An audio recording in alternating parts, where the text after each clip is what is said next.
Welcome to UAP Society. I'm Chris Lato, founder and CEO. We are a Web3 company dedicated to finding the truth of the phenomena, the unidentified anomalous phenomena, and we aim to use Web3 technology, and that means NFTs, crypto, and exciting new technologies that we'll show you today.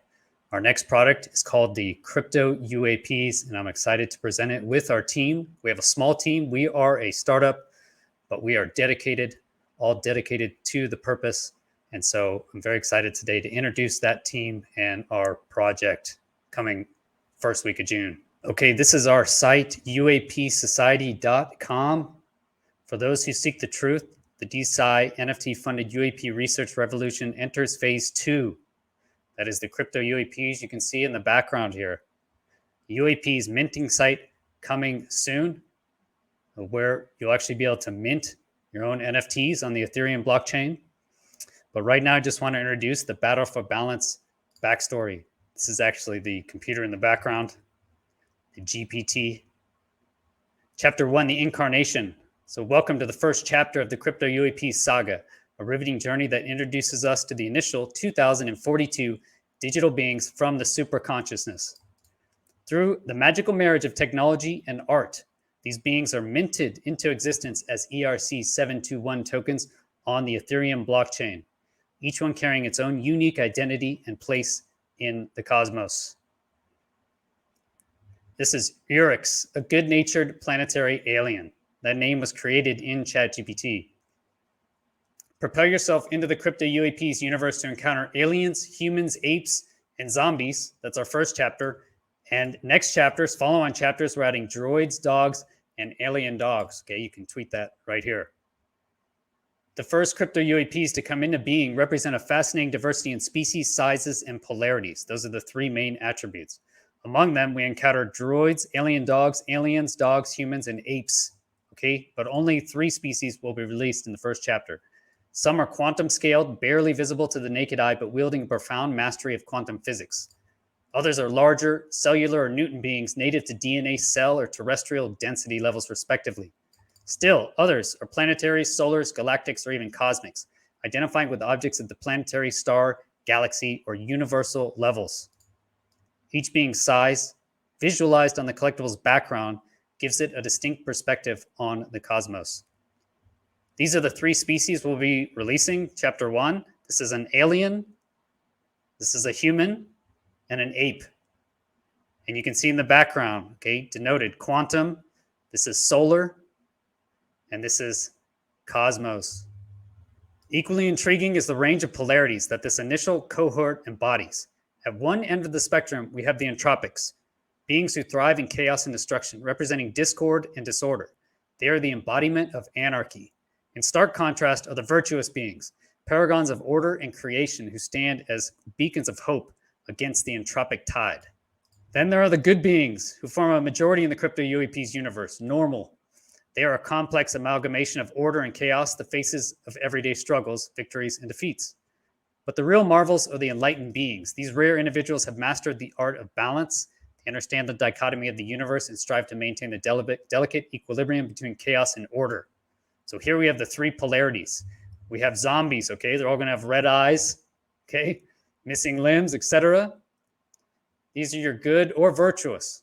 So you can't tell the difference between virtuous and good visually. And then we have the enlightened beings. Each CryptoUAPeez in this first chapter, regardless of its species, size, or polarity, is a unique piece of digital generative art created manually.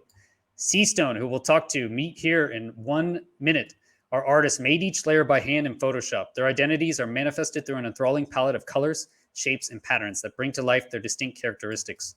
The art captures the essence of their being, making each CryptoUAPeez a visually stunning masterpiece. Chapter 1 sets the stage for the unfolding saga of balance in the CryptoUAPeez universe. As these first 2042 beings interact, clash, and evolve, they lay the groundwork for the ongoing cosmic battle between chaos and order. Their struggle is a reflection of our own, a metaphor for the eternal quest for balance that marks our existence. As this first chapter of this extraordinary journey unfolds, we invite you to become part of the CryptoUAPeez universe, to witness the creation of these remarkable digital beings, to be part of their struggles, victories, and defeats, and to partake in a grand cosmic dance for balance. Welcome to the CryptoUAPeez universe, and let the dance begin. That's chapter 2 with the dogs, and so exciting. Okay, so that is our initial battle for balance story. You will actually write the story through ChatGPT integration. Okay, we are currently finalizing that in the background. Okay, so what we have here is the white paper. Like I mentioned, there's Urix, a good-natured planetary alien. This you can find on our website again under collections, white paper. So I'm not going to go through the whole white paper. It's a detailed document, but check it out if you are interested in the project. But here, the CryptoUAPeez, chapter 1 will consist of 2042 CryptoUAPeez, like I mentioned, digitally incarnated beings from the superconsciousness, and an uncertain number of unique singularities. Non-incarnated digital avatars of beings outside of our universe. Each being is randomly incarnated through a generative art process onto the Ethereum blockchain as an ERC-721 token. So shortly, we will talk to Alex Zorkin. He is our coder. He's made games before. He's an expert on Cardano, and he's now created our first collection over a year ago, the Alien Dreams Genesis. And so we can talk to him about this generative art process and how it actually mints onto the Ethereum blockchain. Now to introduce our artist, it is C-Stone. Happy to have C-Stone on the show. Thanks for being here. Happy to be here, Chris. Excellent. Yeah, so we've been working hard over the last 16 months, I guess. So very excited to introduce it to the world. 16 months and a lot of hours. Exactly. Yeah. And now here to bring on Alex Zorkin. He is our coder. He's also been working, again, behind the scenes, 16 months again. We've been working on this. So happy to have you, Alex. Thank you so much for all of your help and for all your support in this project and for dedicating effectively a large part of your life to this. Thank you. Thanks, Chris. Yeah, it's good to be here. Awesome, man. So what's it been like working on this project? How has it been working with me, essentially? It's been great. Yeah, I mean, the UAP Society group has a real mission. I strongly believe that we're on the right track in that mission. And yeah, I mean, you have a really good direction with your YouTube channel and with UAP Society. And I think you're making big strides in the disclosure movement. So yeah, no, I'm just glad to be along for the ride, and I'll do anything I can to help UAP Society push the ball forward, you know? Yeah, you really have, including creating the first contract. You know, you basically paid with your company to put the contract on the Ethereum blockchain initially, you know, and have supported for a long time. So it's been excellent. Why did you get into it? What got you into UAPs in the first place? I think sort of around the same time you did, there was that sort of new wave of information, you know, like I was in the same sort of camp that I didn't believe any of this stuff. The New York Times article. 2017, yeah, around then, like when it just sort of got legitimized and it wasn't so stigmatized. And ever since then, it's just been wrecking ball of more proof coming out and more stories, and people are taking it a lot more serious. So yeah, it's if this stuff turns out to have any real factual proof to it, which it's sounding like it is, I mean, it's the biggest story ever. So it's hard not to be interested in that sort of thing, you know? It's amazing. Yeah, I was just editing a video today from Steve Bassett, and he's been working on this since 1996 on this disclosure. Yeah. I mean, you see him talk, and he's just so confident that it's a reality. Yeah, I know. I mean, you do have to be careful because there's a lot of that out there, and it's hard to believe people when they're making such outlandish claims. But bit by bit, I mean, more information's coming out that it's hard to refute, you know? So you do have to take everything with a grain of salt and keep your head on straight. But yeah, look at where the information is coming from and what you believe to be true, you know?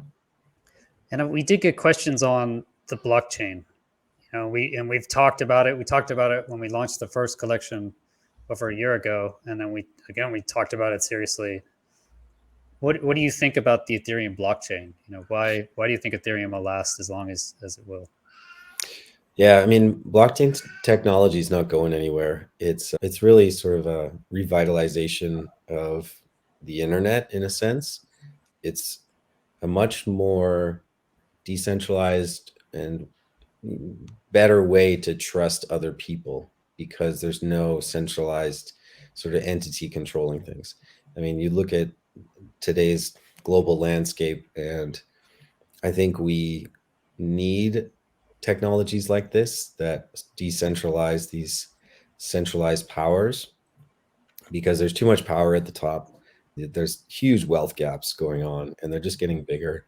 And blockchain technology is a possible solution for that. I'm not saying it'll fix everything, but it's one piece of the puzzle that could bring a little bit more control back to the 99%. And so Ethereum being one of the oldest chains with smart contracts, it's by far the most developed, and it's the furthest ahead in terms of adoption and scale. So it's not going anywhere. There are other chains. I personally have a lot of experience with Cardano, and that's a very promising chain as well. It will most likely end up being that there'll be different chains for different purposes, and Ethereum will just take on one of those purposes. So right now, Ethereum is the largest chain, the biggest community, and so that's the best place to help UAP society grow, just because of that community-driven nature of Ethereum. So yeah, moving forward over the next decade, it'll be interesting to see what chains end up working in what industries.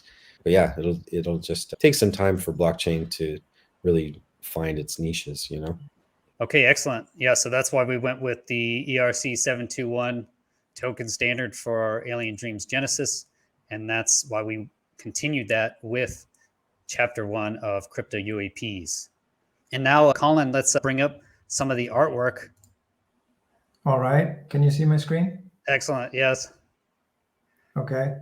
That's so freaky too, because I'm telling you, I remember back when you originally showed me the David Bowie, the original blueprint. I think again, 16 months ago.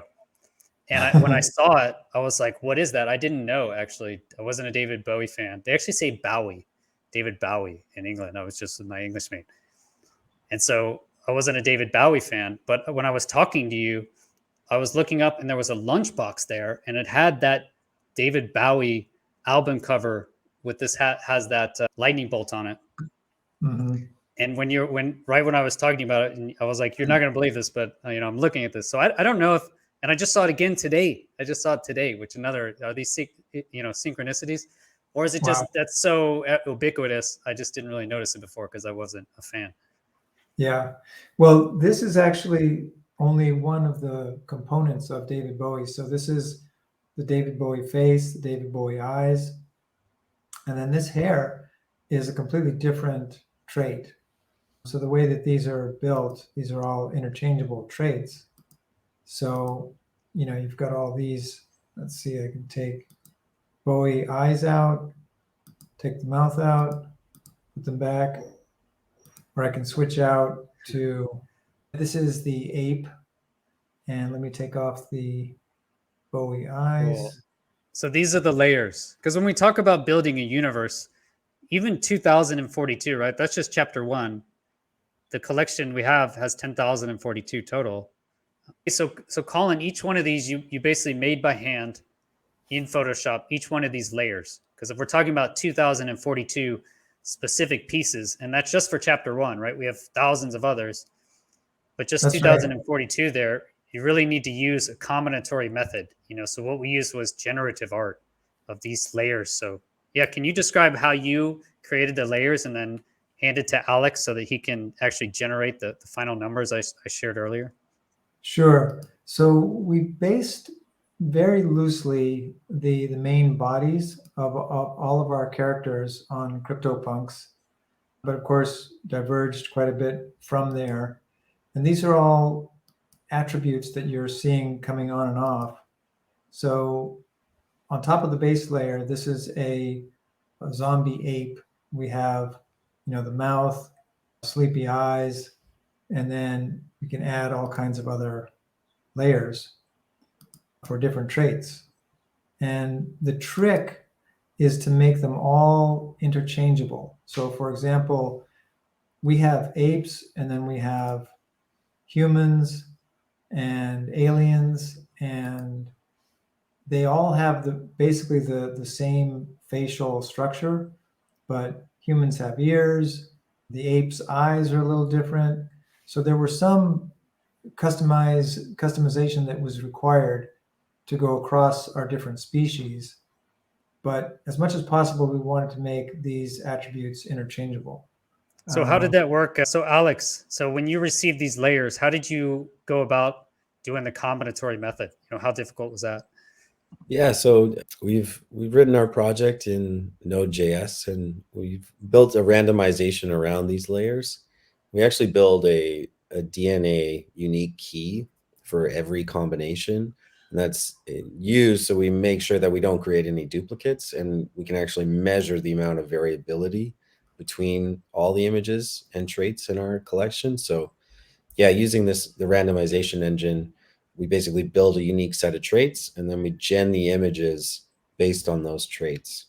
So we have all of our base layer imagery, and we can pull in what layers that the randomization engine basically chooses. And then, so we don't know what our final 2042 are going to look like, which is kind of fun, right? It's based on whatever comes out of the math of our randomization engine. And we have, I mean, Colin's done an amazing job with the amount of layers and the different variability of our species and the different traits that they have. So yeah, we have no idea what's going to come out the other end just because there's so much variability. So yeah, it's been a fun project, definitely, to see the final result finally coming true here. So yeah. Excellent. And then how does it work with final question for you, Alex, is the airdrops and, the follow on. Is that exciting? Is it fun creating the airdrops and sending them out to our current holders? Absolutely. Like putting all this time into any project, whatever, is so fulfilling once you get to the finish line, and especially once you start sending them out to people and they get to open their wallet and see these crazy NFTs that are showing up. It's yeah, I mean, that's the best part of any launch, right? Is actually getting it out there into the world. So Awesome. yeah, it's pretty exciting. Well, great. Thanks for your time, Alex. Thank you. No worries. Thanks for having me.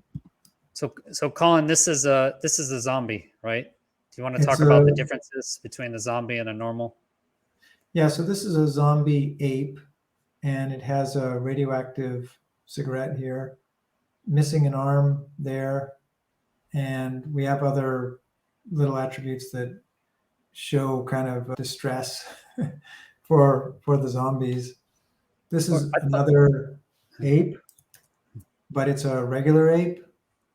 So, it has a full body, and it's not in the zombie green. And there are a lot of other attributes, like the pipe has normal smoke instead of this kind of radioactive smoke. And then we have aliens. So this is the alien zombie, just the base layer. Can you show how you actually change each pixel? How would you change the shading on that? Okay.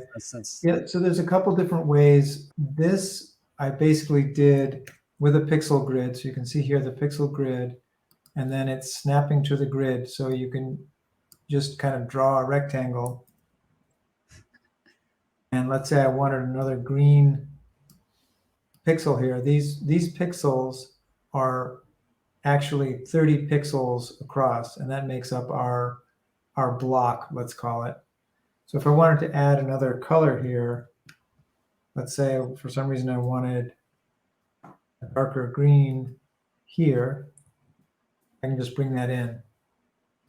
There's another way to do it, and most of the time we do it this way, where we just add, we figure out what the shading is that we want, and then add another block. There's also a way that we can sort of cheat the system and go like this, and then do a, let's say, a gradient like that. And then once you have the gradient, it looks too smooth for 8-bit. So you can come in here and do mosaic. And now all of these pixels are a single color. And the great thing is, it blends well, and you can still have transparency, but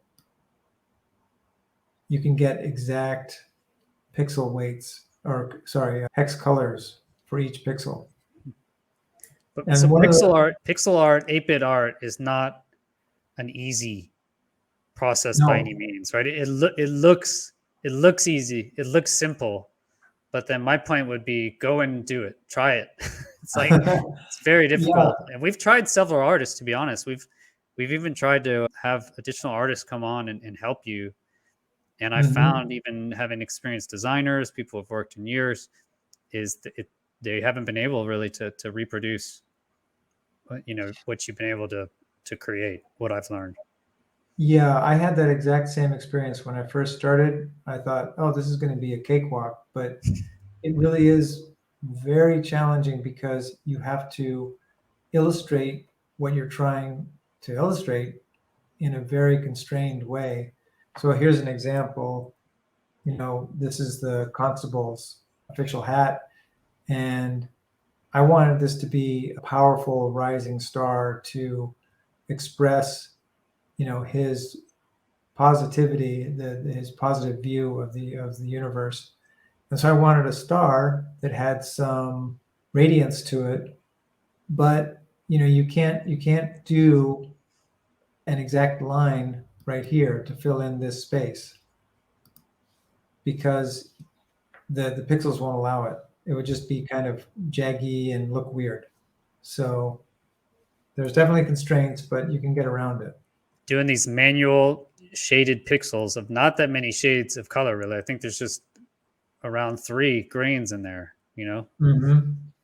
if you consider to bring some being to life, to bring a feeling to it, and that's what we wanted. We wanted each of these characters to represent a full digital piece, a complete being. And that's really what happens with the generative art process, is that you create these layers, and then when you combine them together, you create something totally new.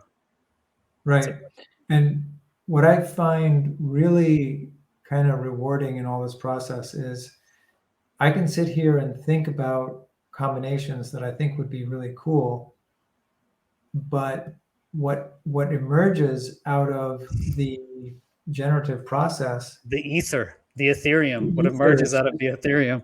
yeah, it's just random, but it's things that you would never think of, and it's almost an emergent property. It's really interesting.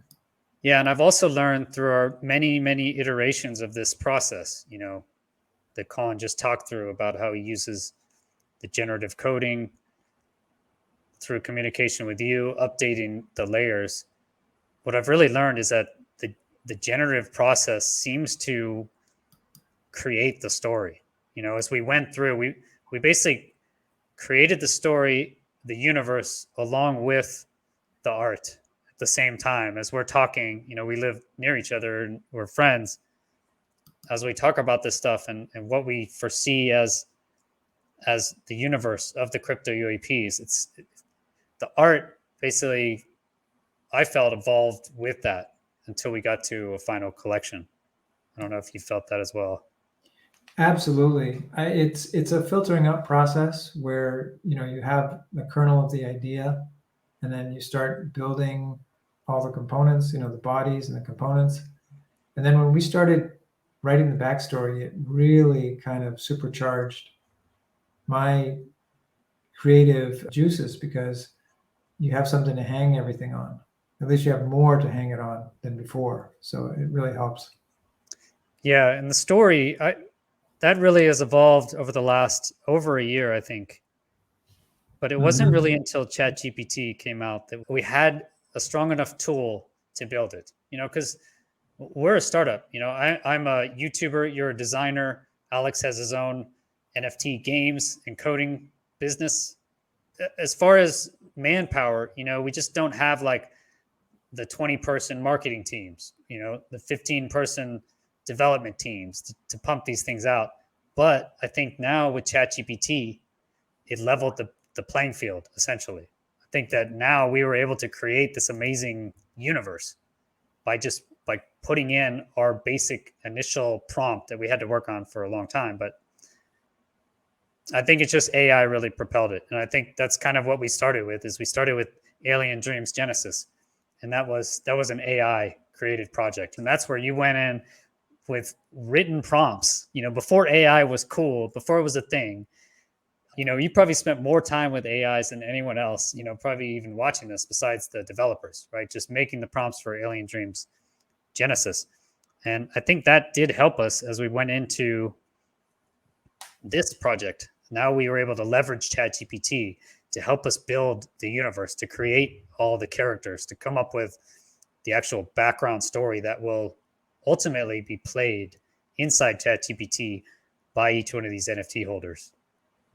Yeah, I think there's a certain serendipity to have AI around right now with, you know, hopefully coming disclosure. I think it's going to help propel us into better understanding, and certainly has helped on our creative process. Okay, last person I want to introduce is Danny. He's our operations manager, community ops. He's been behind the scenes setting up a lot of this. And Danny's a huge crypto guy himself. I know you've been into crypto for a long time. So was it, I feel like it was not only the UAP part of the UAP Society that attracted you to join and really become a founding member of the UAP Society. It was also because NFTs, right? The NFT technology. The NFTs are going to provide utility for the project, you know, and that's the whole, that's the backbone. The NFTs are the backbone of the project. We have to get the NFTs, and it's a fun game to buy and sell NFTs. You can make money from them, and also it will provide utility for us, for the UAP Society, to build our Sky 360 labs and move everything forward to try and find out what's going on. Yeah, excellent. Well, yeah, thanks for all your support, man. Looking forward to seeing you at NFC again. Yeah. And so, yeah, if anyone else is there, so NFC, we will be there. You can come meet us. And for all our members, if you have a Alien Dreams Genesis, if you are a holder and you can make it to Lisbon, Portugal, 7 to 9 June, then you can get a heavy discount over 60% on the tickets to the conference. Check in at the holder Discord if you are an ADG holder. I would just say that it's been a real journey. It's been an incredible experience building these creatures and fleshing out, you know, the story with you. You know, I feel like I'm actually propelled into that universe and inhabiting it. And you know, you sort of begin to empathize or have this vicarious experience as an alien, as a zombie ape, you know. So it's been really fun. Yeah, I mean, if you have one of these UAPs, put it as your avatar and see what happens. You know, put it as your avatar on Twitter. You know, and look at the kind of comments you get. You mentioned, Danny, about the underlying tech, and that really is important. The NFTs. And that's what we're trying to bring is two things, right? It doesn't have to all be boring, corporate, lame business. You know, it can be cool. And I see in the future, as we see more and more jobs getting taken away by AI, and I think these jobs should be taken away. A lot of these jobs, you know, don't need to be done necessarily by humans. It can be done by AI. But as more and more jobs get taken away, what will humans do in the future? And I think we will do arts, sports, drama, you know, these types of things, other human events. You know, you're going to watch humans play sports. You're going to watch humans do amazing art, you know, because machines have already been able to beat the best humans in chess for many years. But we still look at chess. Chess is not more popular ever than it is now. Chess is amazingly popular right now. And that's because we're okay with machines being better than us. We want to watch other humans. We don't care really what the machines are doing. And so we want to combine the art, you know, and the tech right? That's really what we're trying to do. And the art kind of is the passion and the story where we can communicate this universe, which we really have spent the last year building, which I do love, Colin. It's amazing, man. Like they will write the book essentially with ChatGPT, and we built like the background universe, so that's like the art. And then the tech is the underlying NFT tech that you mentioned, Danny, will link everything, right? And that's where we can provide the utility through our Sky 360 initiative, right? So, and it sounds like too much. Everybody's like, it's too much, but I don't think it's too much. I think we're going for the art creative side, which I think humans, this is what we want to do. Like, I want to create on a daily basis because I don't know, there's something about inside. I want to passionately create something. I think other people have it, and I enjoy what other people create. So that art combined with the tech, I think it can create an unstoppable force, man. These decentralized autonomous organizations, I kind of think of it as a swarm of bees, mechanical bees. How do you stop 10,000 members all around the world? How do you stop 150,000 camera systems that could possibly be deployed with the Sky 360 project? This is the power of decentralization, of decentralized autonomous organizations. But I also think they can be quite dangerous because, again, they can't be stopped, right? So if you imagine a DAO pointed in the wrong direction because everyone just cares about profit and power and money, it can end very poorly again for humans. And, like corporations were the same. And so that's why I'm here as early as possible, right on the base floor, establishing UAP Society as a brand that will be a bedrock and aim the right direction. So we want to be the good for humanity, combining art with technology, right? One more quick thing here, Chris. I felt a certain irony because, as you mentioned earlier, we started our first collection before AI was really, rocket speed into the stratosphere. And our first collection was based on AI generated images. And then as AI became more and more accepted by the world, and as ChatGPT is just taking the world by storm, we actually moved away from AI generated imagery. So our entire UAPs collection is 100% human generated. But to your point, it is, I hope that it's going to be a great synergistic kind of mix between human generated art, the tech behind it, leveraging ChatGPT for the game components. And I just really hope that people will enjoy the collection and we can further our mission to get better disclosure in the world. That's what's exciting to me. I want to know the truth. Yep. Exactly. Excellent. Well, Thank you guys. Thank you so much. And that's the goal. So we'll be here next year. This was the same team launched last year. Alex, Colin, Murph. And now we're launching CryptoUAPeez. So that'll be first week of June. Okay, so you met the team to UAP Society. Building CryptoUAPeez collection is finalized. You saw some of the final renders there, but like Alex said, we haven't actually minted. We haven't created the final collection. Okay, so that'll be done randomly by assigned generative coding. I hope you enjoyed meeting the team behind CryptoUAPeez. I hope you enjoy the UAPeez product. Thanks to our Discord members. If you have any questions, just leave them in the comments or go to the Discord. Link is in the description and join. Please like this video if you do like it. I know the UFO community is not really into NFTs, and I hope to change that by providing actual results and answers and utility. Subscribe to get future notifications. We'll definitely keep you updated on the launch, so we'll tell you where to go and when, so make sure to turn that on, as well as notifications. You can also support the UAP Society in other ways, so you don't have to necessarily be into Web3, be into the tech to support it. You can support us through a GoFundMe. Again, link in the description. You can just search on GoFundMe for UAP Society. And you can also support us through buying the merch. So we have UAP Society merch designed by C-Stone himself, and that always does go to us as well. So we're dedicated. We're here. Thanks for being here as well. Have a great day. Peace.